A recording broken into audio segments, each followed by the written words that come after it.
Hello, everyone. Welcome to the NLP Today. Today, we'll be talking about addictions, one of my three main topics: NLP and hypnosis and personal coaching training, NLP and addictions for high performance and how it ties in. And then the other is the behavioral profiling kind of stuff. Those are the three things I've been focusing on the most. And with all of those, it's the neurology behind it. But today, I'm going to talk about why willpower fails, which is basically the neuroscience of addiction and how top performers can rewire this, not just to overcome addiction. When I say addiction, it doesn't have to just be alcohol, drugs, sex, gambling. It could be addicted to problems, addicted to thinking you got to keep improving everything. Or as our dear friend Tony Robbins says, the addiction of being addicted to problems, right? So today we're going to talk about that, the neuroscience behind it. And I don't talk about this enough. There was a time in my life, as many people know, when alcohol totally owned me, totally controlled me. And I did what everyone tells you to do at the time, to tough it out, to use willpower, thinking I'm a pretty smart guy, which is delusional at best, but thinking I could think through it, I could beat this. And it took me a long time to get there. And then finally, after some certain things happened, which I'll share, which has to do with neurology and neurobiology, neuroscience, looking backwards or reverse engineering, I figured out what treatment centers and motivational seminars don't really teach you.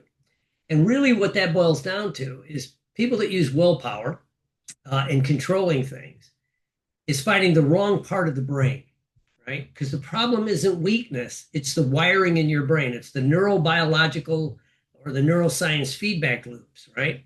And let me show you what the neuroscience that finally set me free. And then after looking at how it happens, it literally let me help thousands of people overcome alcohol and drug addiction and other addictions and self-destructive behavior for going on 4 decades, right? And when I was young, like a lot of men in general, not to gender bash us men, but I was strong, stubborn, spirited, and like a lot of people in pain, however, that didn't want to admit the pain, from trauma and abuse and things like that, I was self-medicating, right? And at first I did it because it made me feel better. And then I did it because it became a way to be cool, to be different. I always had the alcohol or the other ways to escape that way. Then it became a routine, and then it rapidly became a requirement until finally it was a prison, right? But I didn't just beat addiction once it began to happen, once I got on the other side of it. And it took a while. I went through traditional treatment, the Veterans Administration, had therapy, 12-step program, and I'm still a 12-step guy. But it never worked, and I couldn't figure out why, right? And then once I got to the other side and looked backwards, I became obsessed, absolutely obsessed with the question, which is, why does willpower fail when it works in so many other things? And how many of us have seen smart, disciplined, successful people like all of you hit that wall that you can't push through, whether it's alcohol, drugs, self-destructive behavior, bad relationships, whatever it happens to be. So here I am 40 years later, after psychology, NLP, hypnosis, becoming a licensed psychologist, taking FBI level behavioral training, hostage negotiation. I basically can explain it all in one sentence when it comes to beating a self-destructive behavior, is that you're using the wrong brain system to fight the addiction, right? And let me break it down to you in easy ways. I'm going to make these videos very simple. I'm not going to use a lot of graphics at the beginning and that, so I'll break it down in very simple ways, right? But this is how I break it down to people when I'm teaching. Up to a few months ago, I was still doing some consulting at addiction treatment centers. But when I get my personal clients or athletes, CEOs, this is the model that I use, right? And it's pretty simple. And it's like a split brain, right? You have your prefrontal cortex and your limbic system. But here's the analogy. Here's the best system I use. If you take your hand and go like this little part, because I know this is not how you make a fist, right? But if you imagine this is your limbic system, the survival brain, the amygdala reward center, salience network, as the psychology calls it in the NLP hypnosis coaching community. We call it your reticular activating system. This is fight, flight, freeze, all of this. And then you have your prefrontal cortex that goes over it. That's this part of your brain. This is logic, decision making, future planning. You can see if I do this today, this will happen later, right? When it's kicked in, like I know, if I have some sweets early in the day, I can future plan because I know it's going to happen because of what I'm going to explain, that what's going to happen in the future. This is where willpower lives, right? Which is great, but it doesn't work totally, right? So what we have to do is begin to look at the amygdala down here, right? The reward system of the brain, right? And basically, it's the dopamine pathways which happen down here in this brain. That's the chemical GPS. When dopamine fires, your brain doesn't say, oh, this is good. It says, this is super important. I need to do this, right? Addiction doesn't just release dopamine, it reprioritizes reality. It literally rewires your brain to think that it's necessary for survival. So I hear people, if you ever dealt with addiction, they'll say it's dope sick, or when you got the shakes, it's your brain trying to tell you you need this to survive. You don't, but your brain thinks it does, right? And so what begins to happen is this part of your brain gets hijacked, and they call it the first level is your salience network, right? Which we call the reticular activating system. It's the part of you that decides, where should my attention go? But addiction tricks it into thinking this isn't just something I want to do or I feel like doing. It becomes the number one priority, right? So it resets this. And so, it's like when you're hungry, you'll notice food everywhere. When I was driving the other day, I was fine. Then I started to get hungry. And I noticed the hungrier I got, every time I'd pass a billboard, for the next off ramp, right? You know how when you're driving here in the States, you see that. Then I'd see all the restaurants, even the ones I wouldn't normally go to, because my brain was telling me this is important. You need to eat, right? And so this is the reward pathway, right? And what happens is your brain becomes calibrated that the main reward you need is the alcohol, the drugs, sex, gambling, the addictive behavior, or self-destructive behavior. So what happens, it creates basically what we would call a habit loop.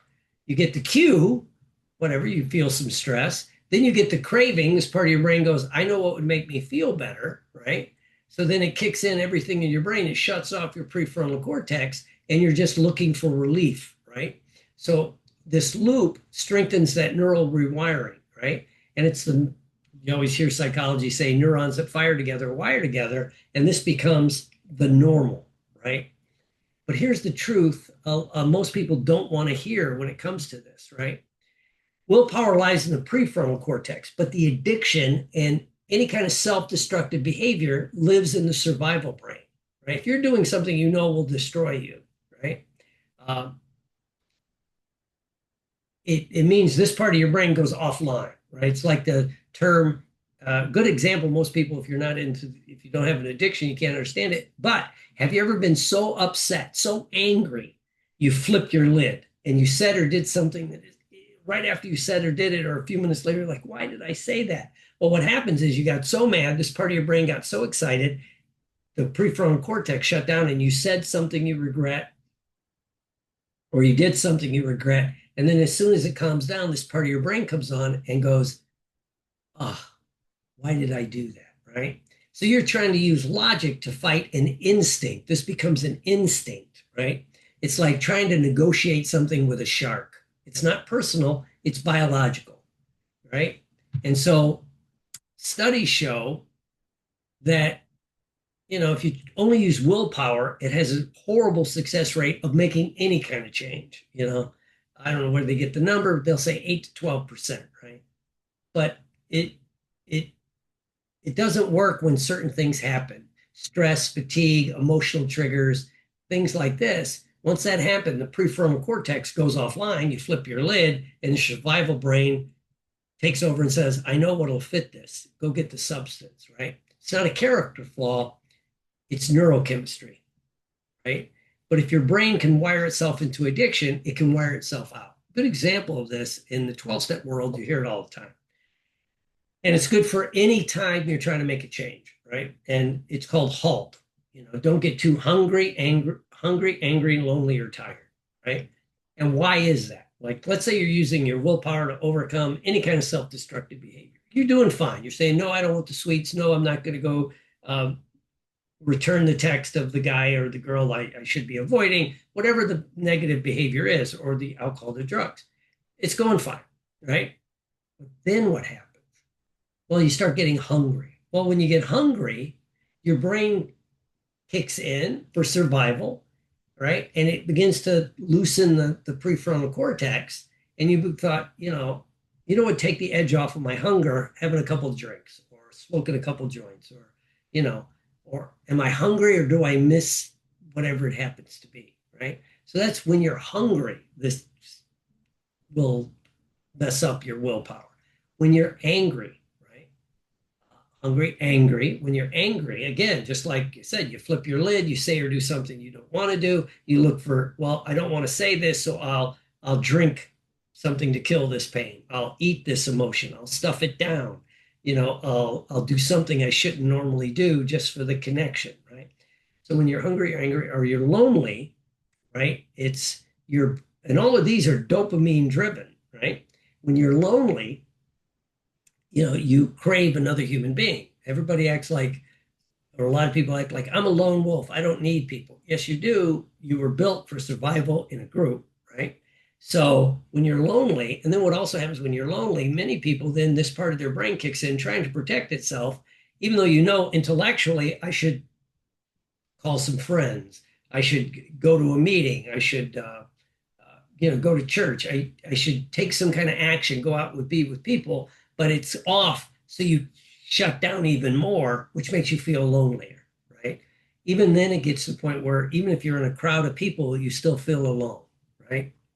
But how do we begin to rewire this? Well, the last one is tired. When you're physically, mentally, or emotionally, or even spiritually tired, your defense goes off, right? And so you're much more likely to go back to the behavior that does give you a dopamine boost. All of this is about dopamine, right? The alcohol, the drugs, whatever the behavior is, right? And guess what happens when you add hungry, angry, lonely, or tired in small amounts? It's called cumulative stress, which I would suggest that most of us are under. Some of us on this call can remember when you went to work, you got off work, you left work at work. You didn't bring home a lot of work. Most people didn't, right? You didn't go home and log on, and we make a big deal out of being 24/7 accessibility and all this other, right? Your brain's not wired for that, right? So when you're under a little bit of stress, you're not eating right, you're not sleeping, so you're tired, right? You're probably angry. Why is this happening to me, right? So, and you're tired, you're lonely, you avoid people. So then, that's cumulative stress. So you're constantly stuck in this thing, right? So let me show you how to rewire your brain. One is becoming aware. That's the first level, right? And then, using how your brain actually works. So here's an exercise you can do. Think of a time where you felt powerful, unstoppable, you were motivated, you were kicking butt and taking names, right? Could be a win, a breakthrough, a moment you surprised yourself, right? Oh, I didn't know I could do that. And then close your eyes and imagine seeing what you saw, hear what you heard, feel it in your body, right? And then as you amplify that emotion, mainly the feeling, because as Neville Goddard says, feeling is the secret. You feel that emotion of success, motivation. I can do this, right?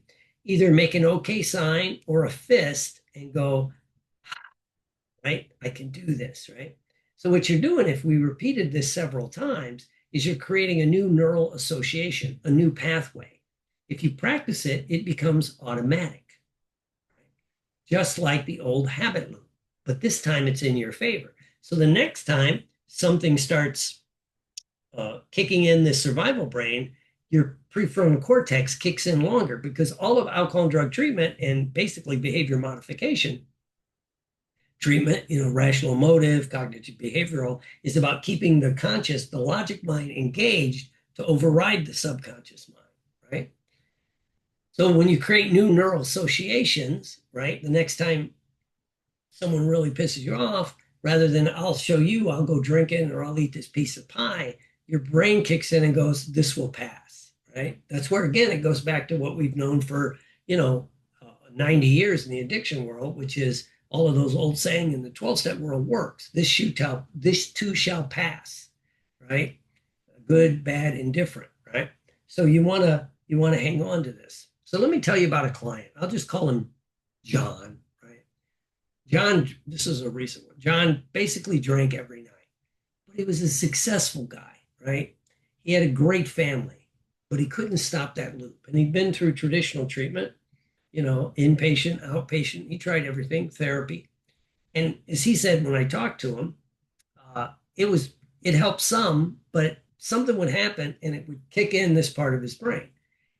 And so he said, well, what can we do? I said, well, we won't use willpower, right?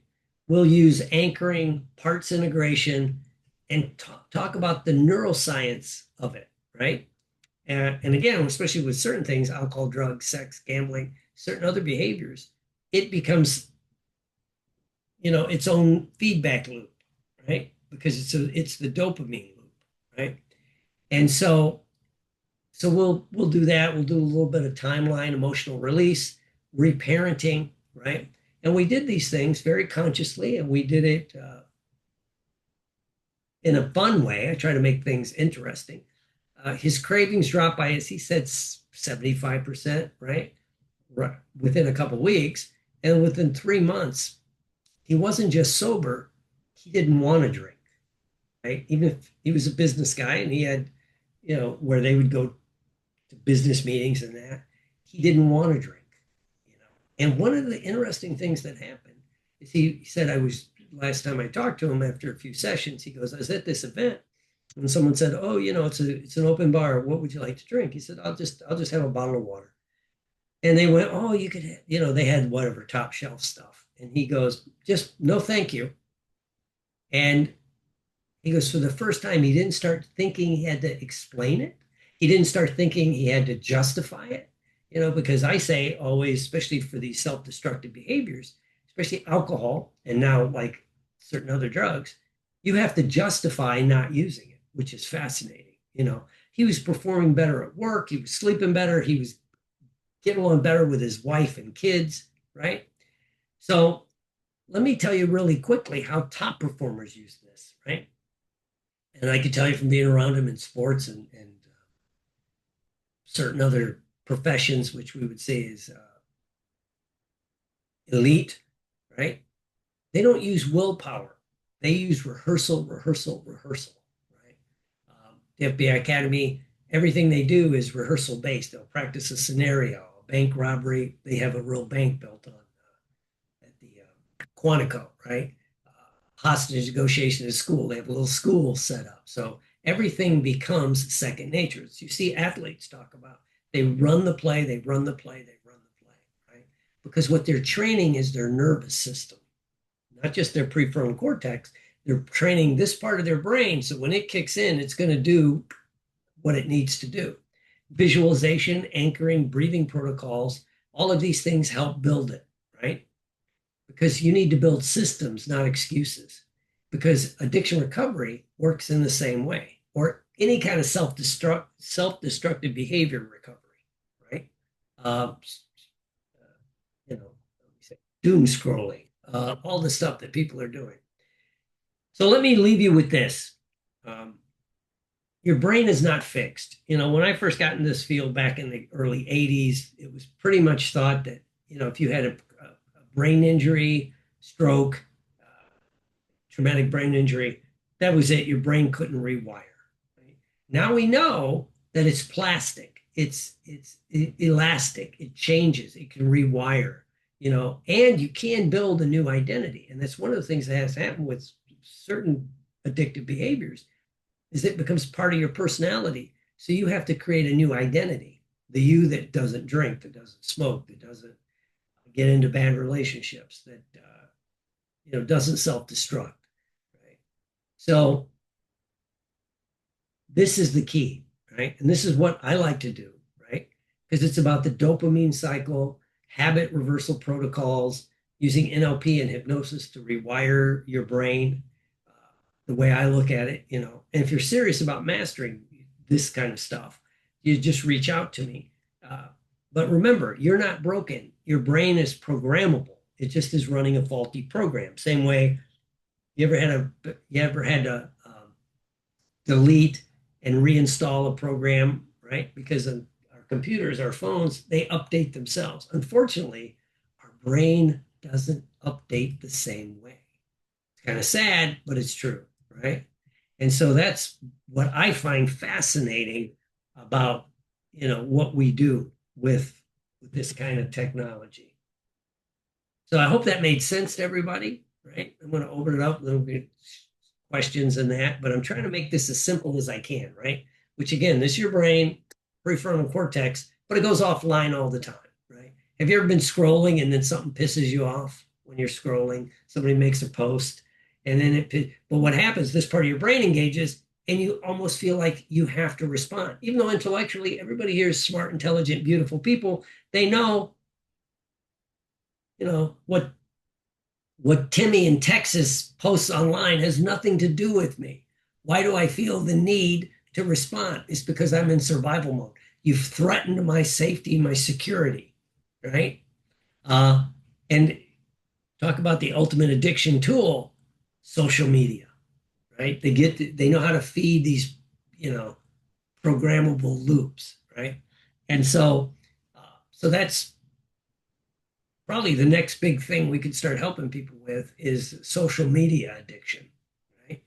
Because it's much like, I compare it to this and then I will shut up. It's like the difference, alcohol, drugs, gambling, heck, even sex. There's many things, behaviors and things you can live without, right? Even if you might miss it, but you can live without.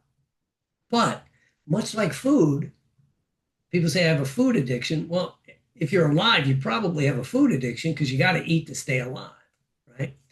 And so in our day and age, the difference between like a social media addiction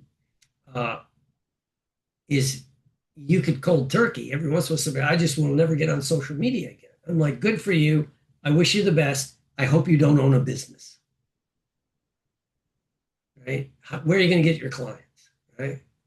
I don't know, right? So it's more like food where you got to eat. The trick is you're not going to eat 12 pounds of stuff or start grazing at 4 and eat till midnight. So you have to begin to moderate. And there's some research coming out, how to rewire a brain for that kind of stuff. So, I just wanted to put that out there. If anybody has any questions, just reach out. I think this stuff is fascinating, and I look forward to sharing more.